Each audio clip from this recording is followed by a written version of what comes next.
Bayangkan seorang artis internasional yang memiliki karya mendunia, bahkan karyanya sudah diproduksi oleh Hollywood, tetapi oleh kedua orang tuanya tidak didukung untuk menjalani kehidupan seni peran. Dan ia malah dituntut untuk menjalankan di bidang akuntan.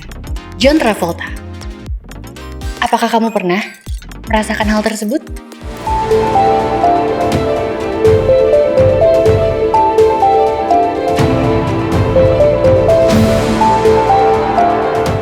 Hari ini aku kedatangan Kak Joseph Morris untuk memberikan kiat-kiat bagaimana sih cara bahagia dalam berkarya. Berikut Kak Joseph Morris. Hai, gue Joseph Morris. Yes, gue founder Suatu Hari, produser Suatu Hari, gue musik director Suatu Hari, gue tukang kabel Suatu Hari. Canda tukang kabel. Oke, jadi hari ini gue pengen sharing sama teman-teman satu pertanyaan yang sering banget gue dapetin tentang gimana bisa tetap bahagia dalam berkarya, bahkan bekerja. Kenapa? Karena memang banyak banget yang nanya untuk gimana bisa self-cope untuk bisa tetap berkarya. Kenapa stresnya banyak banget, teman-teman bisa burnout, bisa lelah, bisa letih karena banyak alasan. Ternyata nggak cuma teman-teman yang ngerasain. Ada sebuah riset yang legit banget dari sebuah portal, yaitu portal Jobstreet, riset tahun 2020 di Jakarta. Mereka ngambil ada 5.000 pekerja yang mereka survei, dan ternyata hanya 38% yang bisa tetap merasakan bahagia. Wah, ini bahaya banget. Kenapa? Artinya lebih dari 2.500 pekerja itu mereka nggak merasakan bahagia. Nah, hari ini gue mau sharing 3 tips ala Suatu Hari untuk bisa tetap bahagia dalam berkarya. Oke, tips yang pertama untuk bisa tetap bahagia dalam berkarya yaitu gimana cara kita mulainya. Kita harus mulai dengan nomor 1 yaitu observasi. Penting banget buat teman-teman bisa ngerti tentang industri tempat kita mau berkarya atau bekerja. Pertama-tama kita harus tahu dulu. Contohnya teman-teman mau masuk ke sebuah TV, televisi, atau entertainment. Gue sebut aja ambil contoh teater langsung. Kita lihat dulu, industri yang tempat kita mau berkarya, apakah mereka sudah jadi industri yang sustainable? Apakah mereka profitable? Apakah mereka sudah bisa berjalan dengan baik? Atau culture-nya seperti apa? Budaya mereka seperti apa? Bagaimana mereka bisa mengapresiasi orang-orang?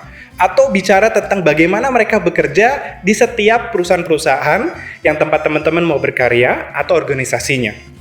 Kalau teman-teman tahu tentang industrinya, kita bisa mulai dengan baik. Supaya apa? Kita punya cara untuk mengetahui kalau misalnya tiba-tiba kita punya masalah di industri itu. Kita tahu duluan, kita ngerti duluan, oh mereka bakal punya culture yang hustle culture. Berarti kita udah bisa menjaga emosi kita, menjaga stamina kita untuk tetap berkarya. Ini penting banget. Kenapa kita perlu observasi tempat karya? Karena poin yang kedua juga penting. Setelah kita tahu gimana cara mulai, ya, dengan observasi, poin yang kedua yang penting adalah gimana kita cara untuk tetap konsisten. Poin yang kedua yaitu support system. Untuk bisa punya support system, teman-teman perlu dapetin atau menciptakan. Ada teman-teman yang nggak punya, tapi teman-teman bisa ciptain. Percaya atau percaya?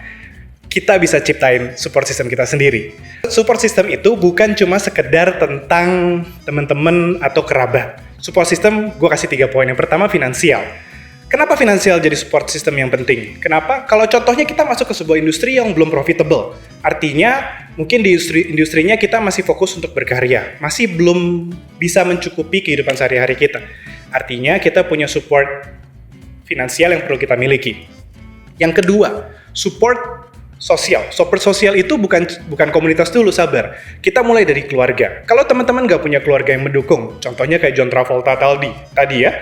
Nah, kita bisa ciptakan support sosial dengan apa? Menciptakan keluarga kedua. Kita bisa cari teman-teman yang dukung kita dalam berkarya. Dan pasti ada kok yang mau dukung kita. Kalau yang dulu udah nggak mau dukung, kita move on aja. Berikutnya adalah support system bicara tentang inspirasi.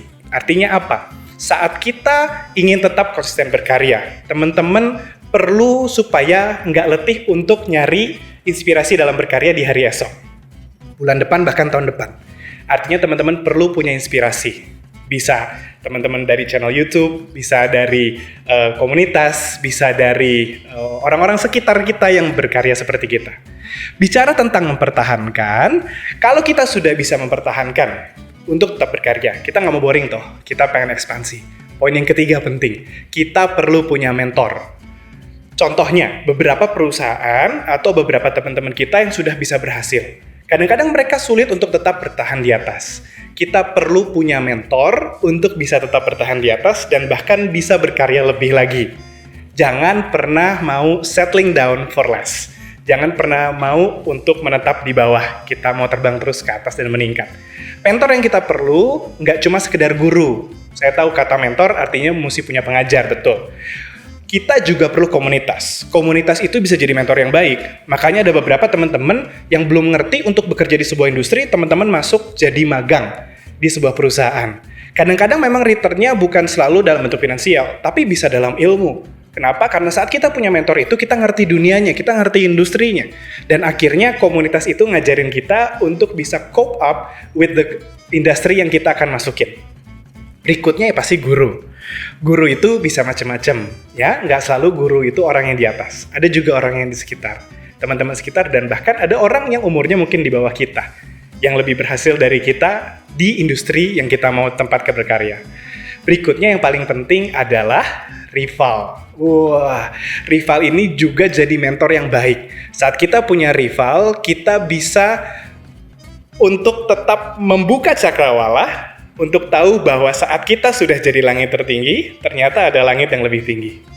Atau mungkin teman-teman kalau ibaratnya dalam bisnis itu kalau udah jadi gunung, gimana sebuah gunung bisa jadi langit? Gimana kalau udah sukses banget, kita mau lebih sukses lagi. Jadi teman-teman, untuk bisa ekspansi dalam berkarya, setelah kita mulai, kita pertahankan, kita mau ekspansi, tetap perlu rival. Nggak harus rival dalam bentuk musuh, tapi bisa juga jadi kompetisi yang berjalan bersamaan. Oke, jadi kurang lebih itu aja yang teman-teman bisa dapatkan dari sharing kami hari ini. Intinya, ada 3 poin penting untuk teman-teman ketahui supaya bisa tetap bahagia dalam berkarya. Kita mesti punya ngerti pemahaman lewat observasi, kita bisa tetap konsistensi ya dalam berkarya lewat super system yang kita punya atau kita cari atau kita bentuk, kita ciptakan.